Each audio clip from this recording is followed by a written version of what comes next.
Amen. So, akong topic karon is all about what's the next one? How failure forges your future. So, makita na siya sa Psalm 37, 23-24. Basahan sa natin. The Lord makes firm the steps of the one who delights in Him. Though he may stumble, he will not fall, for the Lord upholds him with His hand. So, ang failure, pag makadungog ng failure, unsa din na itong ma-feel? So, maka-feel yung kahadlok, di ba? Kahadlok, kaguol. So, pag i-dig na to ang failure, mas more na to siya ma-dig mas na-realize na ko siya beautiful kayo siya di ay kay siya ang rason nga nung naingani ang ato ang naingani ang kanang future kung na binabago niya ang murag gina-transform ta niya. So, naakay tatlo ka points. First is he is the safety net in the stumble. So, makita ito lang yan po.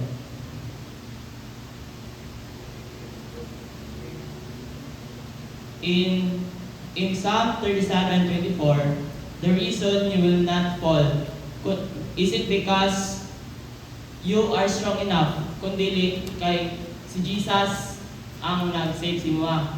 So, dili ta ang tungod nganong na overcome na to ng failure tungod kay na siya nga ginagaano sa toa, nagasupport sa toa. So, it's because He is upholding you with His hands.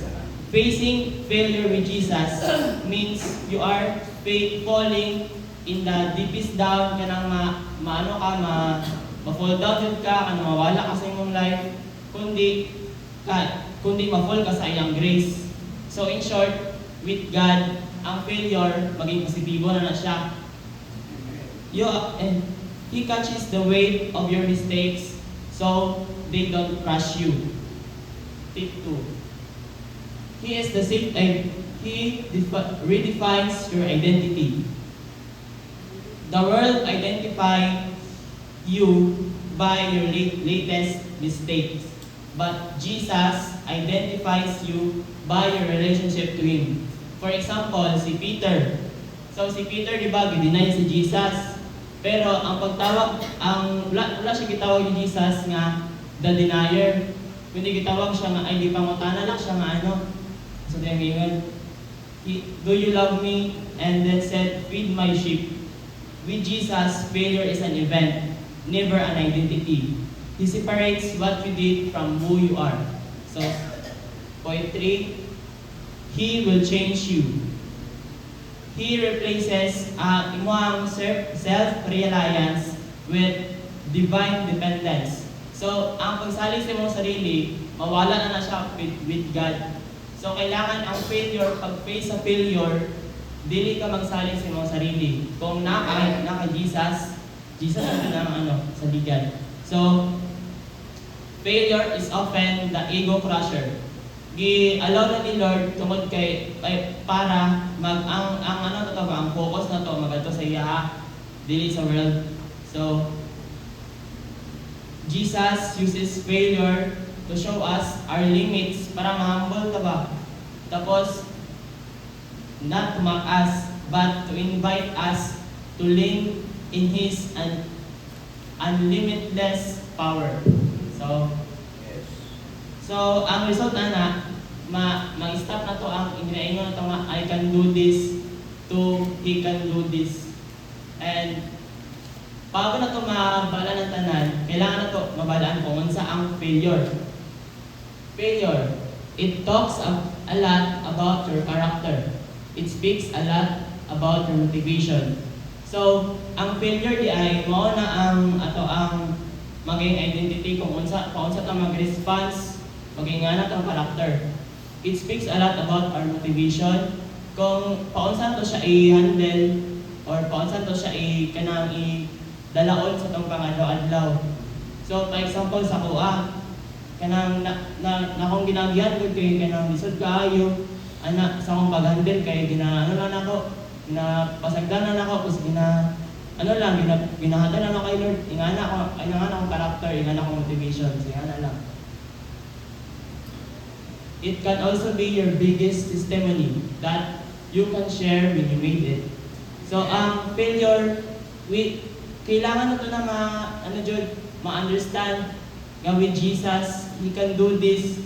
Ko nga siya nga to ang kanang net sa ilalom, dili ta mahulog sa bottomless pit. Ang maging biggest testimony na to ang failure tungod kay na-overcome na to siya. So we can share it to everyone. That's all. So makita na siya sa Proverbs 24:16. For though the righteous fall 7 times, they rise again, but the wicked stumble when calamity strikes. So, dili ta pantay sa mga wicked nga pag magabot ang mga challenges, mga failures kay matumba dayon. So, kita kay mga righteous man lang ta. So, kung ma-fall ta, kailangan to mag-indog, dili ta mag-give up. So, ingana. And then, yan na ako.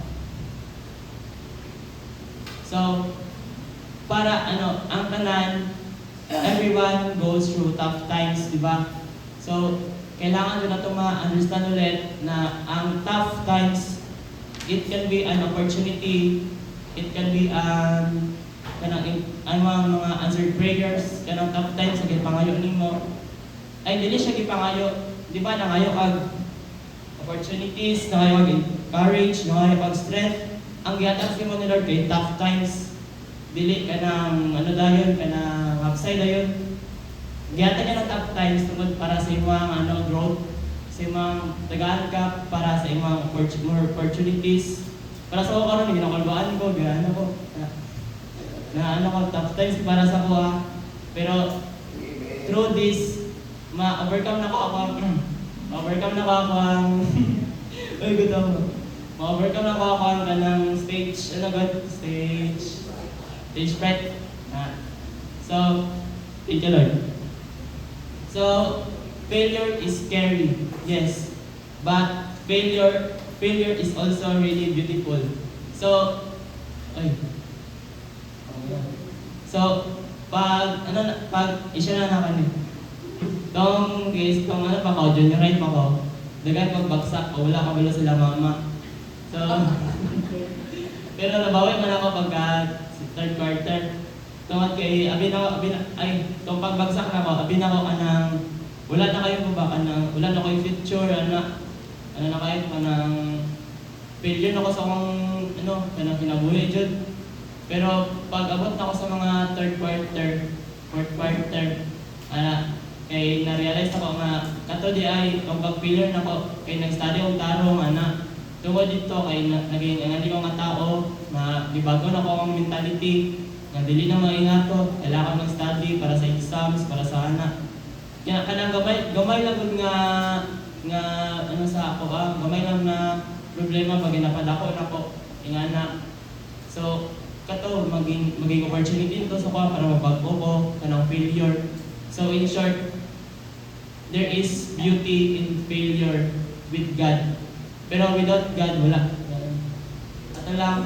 And then, dito na ako, kagaya ni Moses, di ba, nagata siya sa desert, dili na magpantay sa kay Moses nga gamiton na nga to ang sariling kusog, kaya sariling strength na to.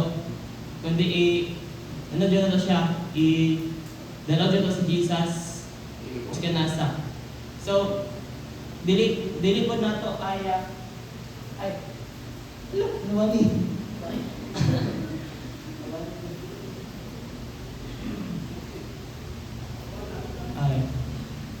We can't handle failure alone.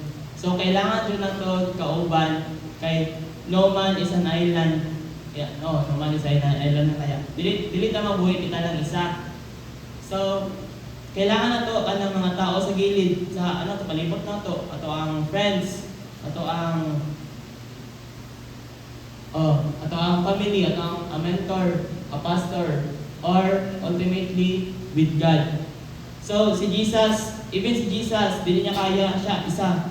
Kundi kailangan si God. In short, kailangan na to si God. Kailangan to si Jesus. Ganun. And, nakita na siya sa Psalms. The Lord upholds all who falls and lift up all who are bowed down. So, kana lang. Kung kinsa lang ang follow sa iya, kung kinsa ang kabalo, kung kinsa lang ang naay idea nga siya jud ang answer sa imong mga problems. Sila lang jud ang naay kadaugan. So dili nila sa ano karon sa ano ko ba? So ang mentality mo sa mga Gen Z karon kana mga pag naa sila yung mabati nga failure or mga kalisod, ano din sila, naa sila yung depression, ano sila yung anxiety, ana. So para sa ko kanang kana pinabago na ko kung utok paano ba maging positibo ang mga negatibo. So pag nadawat ako si Lord na nakita na ko ang mga kanang mga goodness kung sa biskan walay na-realize ako na there is goodness there sa mga matik ginaisip na ito nga dili tama na goodness sa ilaha. So wala lang ito na-realize. So kana gialala na ni Lord para sa to kailangan na ito na i-deep down yun nga i-realize nga i-studyhan yun na ito. And that's all ano din na ito si Lord lang dyan ang answer sa itong mga failures. With God nothing is impossible dyan. And mag-share ko ulit. Tong pagka-seniorahin ako, karang na nga tuig, na ako'y friend nga, nagpagsak siya sa tanan. Tapos pati sa ilang balay, kanyang na siya, ginakasaba na siya, maragit ipalayasan na daw siya. Pero ang giingon lang niya sa ko, nga nganong kialaw man ni Lord bro nga mahitabo di sa ko ana. Tapos kato tungod ato na ako yung nag-click sa akong sa akong moto nga unsay naa sa failure nga makainganin minit tao. So gistudyhan ko lang sa tarong. Tapos pagka weeks later katong friend ako kay nag-study ko sa tarong nagbalat-balat yun sa sa disabit yun. Tapos pagkaabot sa mga midterm na mga padalong finals, napasado niya tanan, natingala ang teacher. Tapos tungod, lang ati sige siya, nagpasting ni siya ato, kay Christian man siya, siya, ganyan sa ko nagpasting siya, nag-study siya, tapos ibotin na tanan, para lang mabawi yung mga grado. Tapos kato, nag-ingon siya sa ko ulit nga bro, bro, ang failure di ay kay ana nagababago di si mo, dili di nga pagawa si mo, pero with God lang siya sa ko. Tapos kani na mo na ko karon manang naingani ako na wali para tungod gusto pa na ko ni-share sa inyo ang failure mo din siya isa ni siya sa mag-forge sa imong future, but with God. Pero kung wala with God, wala siya matabang sa mga kinabuhi, kundi mababala ka. So, and that's all. Thank you. And let us pray. Most Holy Father, Lord God, thank you for the life that you give us, Lord God. Sa mga tao, they karoon, Lord God, and bless them, Lord God, protect them, Lord God. Father, thank you for the understanding, Lord God. Thank you for the wisdom and the knowledge, Father God. And Lord, sa pag-amang pag-uli, Lord God, i-protect tayo kami, Lord God. Father God, i-seal ang mga word, Lord God, sa mga utok, Lord God, sa mga heart, Lord God, and we back all the blessings, the honor to you, Lord God. This is my prayer. Amen. Amen. Thank you, Lord. Science. Okay, so additional sa message si JM. So, failure. Kabalot sa Bible nga dagan gid ang na-fail. Is dagan kaayo. Mr. ChatGPT. Si Peter, si David, si Moses. Si Peter kay hindi na Jesus. Si Moses nag-disobey sa Ginoo. Si Jonah nag-run away. Di ba? Si Samson tungod lang kay Delilah, no? Yang weakness. si Thomas, nag-doubt kay Jesus, si Abraham. And ang pinaka-rapid na failure dyan, napapag isang failure, si David. So, saan nagtabo kay David? Di ba? He fell into sin with Bathsheba. So, our failure, di na siya nag-define sa future. No, failure, mga ko, wala naging kuha sa future, wala na dyan. No? So, unsa ang gibuhat sa mga ni David? He repented deeply and was called a man after God's own heart. So, kung na-fail mga karon, kasi oy, pastor man na siya, oy, leader man na siya, pastor man na siya, no? So, di na siya nag-define sa imuha. Kung sa imong mga failure, imong weaknesses, so, gina ni JM na we need God. So, di mo sunod ko, asa na to? Ang God's grace is greater than our failures. So, grasya yung give ni Lord tanan. Wala di perfect dire. No? Kung pakutanong siguro na kayo sa isa, no? Mabalaan dyan. So, grasya lang give ni Lord. So, when we acknowledge our weakness, kailangan kita yung mga weakness. Kapulugin ko na kita yung mga weakness. At yung mga struggles. But, may na lang yun ang grasya ni Lord. Kay grabe basta ang kanagin ni Lord is na kay humble heart and kanang muduli kasi yaha. Mura man ginapakita ni Lord. Kaysa gibuhat ni David, di ba? Grabe gito gibuhat ni David, no? Gibuhatan niya parang kay mamatay pag isa kay kung bana ni Bathsheba, di ba? Sisa to? O sa ano to?